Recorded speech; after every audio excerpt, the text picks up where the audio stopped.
Bonjour mes amis, j'espère que vous allez bien. Et bienvenue sur cette chaîne spéciale éducation des enfants, les parents d'ados. Vous êtes avec la coach Micheline Samé, coach parentale certifiée et accompagnatrice psychologique. Aujourd'hui, j'ai pensé à faire cette petite vidéo avec vous pour parler d'un sujet sensible pour nous les parents. Mais pour les enfants un peu communs, vous allez voir. Est-ce que votre enfant a une petite amie? Votre garçon a un petit ami? Oui? Non? Vous ne savez pas? Qu'est-ce qu'il faut faire dans ce cas? Ce sujet vous intéresse? Ne bougez pas.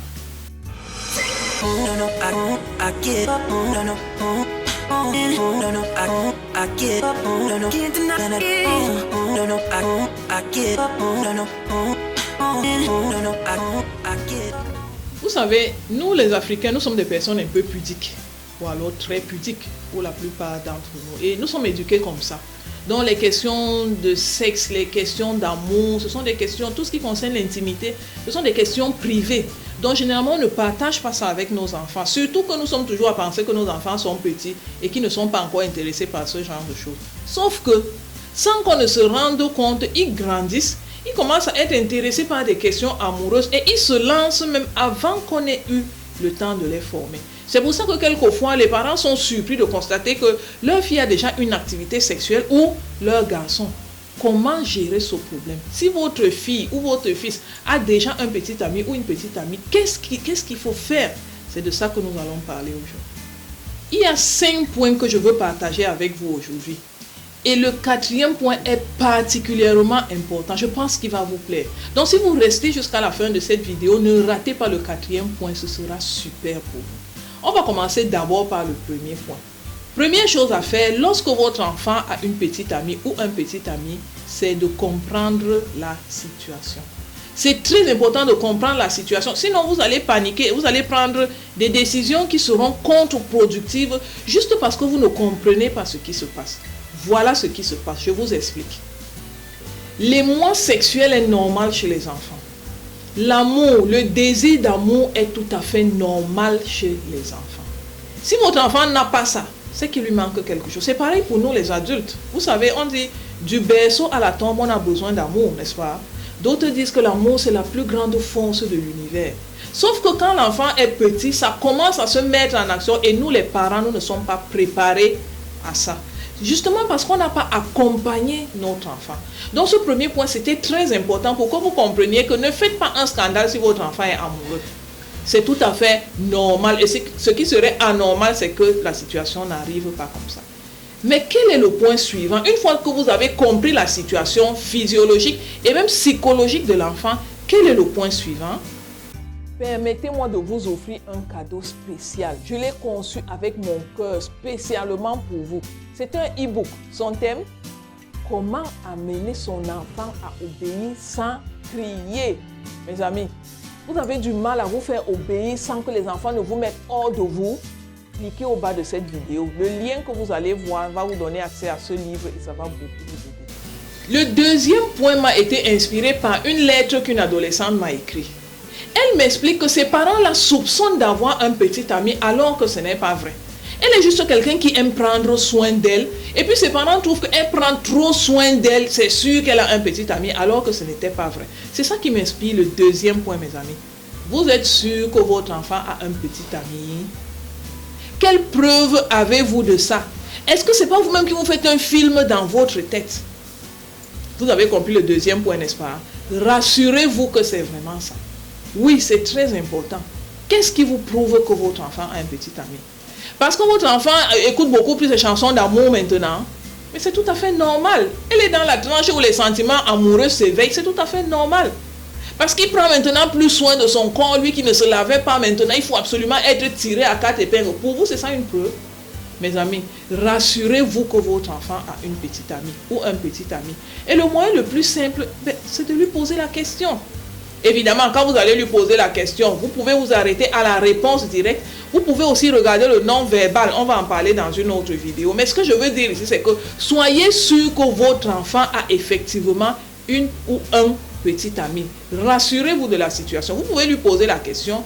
Vous pouvez vous renseigner auprès de ses amis. Vous pouvez regarder peut-être dans ses effets, est-ce qu'il y aurait une lettre d'amour ou quelque chose de ce genre. Mais Le troisième point ne peut pas avoir lieu si vous n'êtes pas sûr que votre enfant a un petit ami. C'est très très important. Mais si vous êtes sûr, ok, ça va. Maintenant, on va passer au troisième point. Vous êtes sûr de vous? Ok. Si vous êtes sûr que votre enfant a un petit ami, maintenant, on va passer au troisième point qui est lui parler. Oui, parler à votre enfant. Parce qu'il y a des choses que votre enfant doit savoir.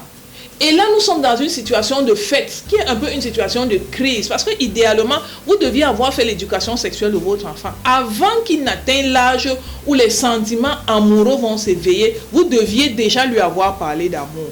D'accord, peut-être vous ne l'avez pas fait, peut-être ça a été mal fait, peut-être vous avez même fait l'enfant ne comprend pas. Nous tous on a des enfants, on sait de quoi on parle. Entre parents, on se comprend. Lorsque vous allez parler à votre enfant, c'est pour lui dire quoi?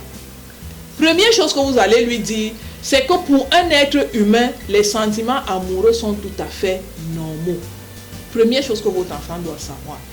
Deuxième chose, pour un être humain, que ce soit un enfant ou une grande personne, avoir un désir sexuel est tout à fait normal. C'est ça qui montre qu'il fonctionne bien et que par lui, l'espèce humaine va se perpétuer. Ne le culpabilisez pas pour ça, c'est tout à fait normal. Si personne ne le lui dit, lorsqu'il va ressentir ça sur son corps, si c'est par exemple un garçon, lorsqu'il va avoir une excitation sexuelle sur lui, il va être stressé, il aura envie de se cacher parce qu'il pense qu'il est anormal. Dites-lui que tous les êtres humains sont comme ça. Ça, c'est la première chose. Deuxième chose que vous allez expliquer à votre enfant, c'est qu'il y a un temps pour l'amour. Il y a un temps pour les rapports sexuels. Ce n'est pas parce qu'il ressent les mois sexuels qu'il va aller avoir une relation sexuelle. Non, ce n'est pas comme ça que ça se passe. En réalité, son corps est seulement en train de se mettre en place. Vous comprenez? Expliquez-lui bien que le sentiment qu'il a, c'est seulement parce que son corps est en train de prendre la forme définitive. J'ai bien dit, il est en train. Ça veut dire que c'est un processus. Il n'a pas encore atteint la maturité. Donc, s'il se base juste sur cette envie pour se lancer dans une relation sexuelle, il risque d'être déçu parce qu'on va en parler dans le point suivant. Mais ici, expliquez-lui que c'est normal de ressentir un émoi sexuel, mais il y a un temps pour l'utiliser. Vous pouvez lui prendre l'exemple on va prendre la mangue. Chez nous, en Afrique, on connaît beaucoup la mangue, ce bon fruit qu'on suce avec beaucoup de plaisir. Et même ailleurs, on connaît très bien ça. Lorsque vous voyez une mangue, vous savez à quoi sert la mangue, n'est-ce pas? À la sucer pour avoir du plaisir et à prendre les nutriments qui sont à l'intérieur pour nous permettre d'être en bonne santé. C'est bien ça, n'est-ce pas? Maintenant, imaginez que vous trouvez une mangue qui n'est pas mûre. C'est toujours une mangue. Si vous prenez la mangue qui n'est pas mûre et vous la sucez, est-ce que vous aurez tous les bénéfices de la mangue? Non, n'est-ce pas? Et pourtant, c'était bien une mangue. Donc, il faut lui expliquer que le désir sexuel qu'il ressent lorsqu'il est adolescent, son corps est en train de se mettre en place. Il est un peu dans l'état d'une mangue qui n'est pas mûre. S'il patiente et que la mangue, entre guillemets, mûrisse, il va mieux profiter de l'amour et du sexe. Ça, c'est des choses qu'il faut expliquer à votre enfant. Expliquez-lui aussi que, idéalement, l'amour et le sexe doivent aller ensemble. C'est pour ça que les relations sexuelles, certains disent que faire l'amour, n'est-ce pas? Parce que l'amour et le sexe doivent aller ensemble. Ça veut dire qu'il ne devrait pas se donner à quelqu'un qu'il n'aime pas. C'est ce que ça veut dire. Or, lorsqu'on est adolescent, les sentiments amoureux sont variants parce que c'est en train de se stabiliser. La personne qu'il aime aujourd'hui a mourir demain, il ne voudra même plus supporter cette personne. Exemple, vous-même qui me suivez aujourd'hui, qu'est-ce que votre premier amour est devenu? Le premier jour où vous avez été amoureux, vous avez pensé que si cette personne n'est pas là, vous mourrez seulement, vous ne pouvez pas vivre sans lui. C'était ça, non? Donc, vous comprenez très bien l'importance de tenir à l'enfant le langage de la vérité. Mais une fois de plus, rappelez-vous qu'on ne parle pas à l'enfant on ne parle pas à l'enfant qui grandit de la même façon, en fait. Lorsque l'enfant est petit, parlez-lui, dites-lui les choses, mais dans le langage qu'il peut comprendre. Lorsqu'il devient adolescent, c'est la même chose que vous lui dites, mais en ajoutant certaines explications. Lorsqu'il devient jeune adulte, vous faites la même chose, en ajoutant encore d'autres explications. Ça, c'était le troisième point. Parler à l'enfant pour qu'il comprenne très bien que ce n'est pas parce qu'il ressent un émoi amoureux qu'il doit s'engager dans une relation sexuelle. Le quatrième point est, à mon sens, l'un des plus importants. Mes amis, soyez un exemple. C'est très important l'exemple que vous donnez à vos enfants, s'il vous plaît. Vous savez, il y a juste quelques jours, il y a une dame que j'ai reçue en coaching. Elle me parlait de son passé et elle s'est mise à pleurer à chaudes larmes. Vous savez pourquoi? Parce qu'elle dit que lorsqu'elle était enfant, jeune adolescente, elle a une fois surpris sa mère qui avait amené un amant à la maison. Son père était allé en voyage et sa mère était venue avec un amant à la maison. Elle a entendu le bruit toute la nuit. Elle s'est levée au petit matin et elle a surpris ce monsieur en train de sortir de la maison. Elle était tellement gênée, elle a suivi ce monsieur jusqu'à voir son visage et elle est venue pleurer devant sa mère pour demander comment est-ce que tu as pu faire ça. Vous imaginez les répercussions qu'une pareille scène sur un enfant peut avoir lorsque l'enfant est adulte? Mes amis, quel est l'exemple que vous donnez? À quoi ressemble votre vie sexuelle? À quoi ressemble votre vie amoureuse? Est-ce que vous êtes un exemple pour vos enfants? Je ne dis pas de ne pas avoir une vie amoureuse. Je dis quel est l'exemple que vous donnez à vos enfants. C'est très important parce que c'est le parent qui structure l'enfant. C'est le parent qui balise l'enfant. C'est le parent qui montre à l'enfant ce qu'il faut faire. Si votre vie est une vie débridée, parce que c'est votre corps et vous faites de ça ce que vous voulez, c'est tout à fait normal qu'à 15 ans, votre enfant ait une petite amie. Et c'est tout à fait normal qu'à 16 ans, elle se retrouve avec une grossesse ou il se retrouve ayant fait un enfant à quelqu'un dehors. Faites très attention à l'exemple que vous donnez à votre enfant.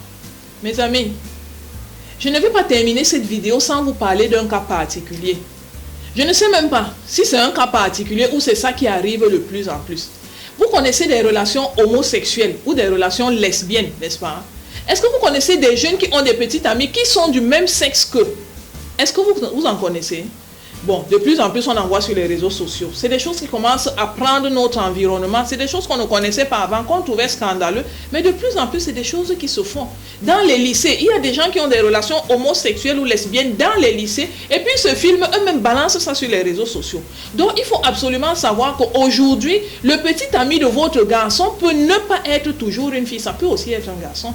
C'est pareil pour la jeune fille. La petite amie de votre fille peut ne pas être un jeune garçon, mais plutôt une jeune fille. Il faut que vous soyez conscient des nouvelles normes de la société. Ce ne sont pas des normes dans le sens d'encourager ça, mais ce sont des choses qui se font de plus en plus. Donc, il faut que vous ouvriez l'œil pour pouvoir parler à votre enfant et lui expliquer que même si le monde prend une certaine tendance, notre nature nous montre comment est-ce que les choses devaient être. Notre nature nous montre comment est-ce que Dieu nous a créés. Si un homme complète une femme physiquement, ça laisse penser que même s'il fallait avoir un petit ami, même s'il faut avoir un partenaire amoureux, il devrait être du sexe opposé et non du même sexe. Donc, c'est des choses que vous devez savoir. Vous devez avoir le courage d'expliquer à vos enfants dans les mots qu'ils peuvent comprendre. Petite parenthèse avant de terminer, on ne fait pas l'éducation sexuelle de l'enfant d'un seul coup. Vous comprenez? C'est une éducation. On ne fait pas l'éducation d'un seul coup, dans le sens où on n'assoit pas l'enfant, on ne prend pas un moment solennel pour lui expliquer tout ce que l'enfant doit savoir sur la sexualité. Ce n'est pas comme ça que ça se passe. De temps en temps, au courant de la vie, saisissez une occasion, dites juste une chose et puis vous passez. Si vous le faites, si même votre enfant a un petit ami ou une petite amie, il va reprendre raison et rompre la relation. Et si vous le faites, une autre chose que vous pouvez faire, votre enfant va faire, c'est qu'il pourra lui-même aller sensibiliser même l'autre personne. Non seulement pour arrêter la relation, mais pour lui faire comprendre que l'amour ne finit pas. L'amour ne vieillit pas. Du berceau à la tombe, on vit l'amour. Et il pourra attendre le moment où il sera prêt physiquement et psychologiquement pour lancer une relation amoureuse stable.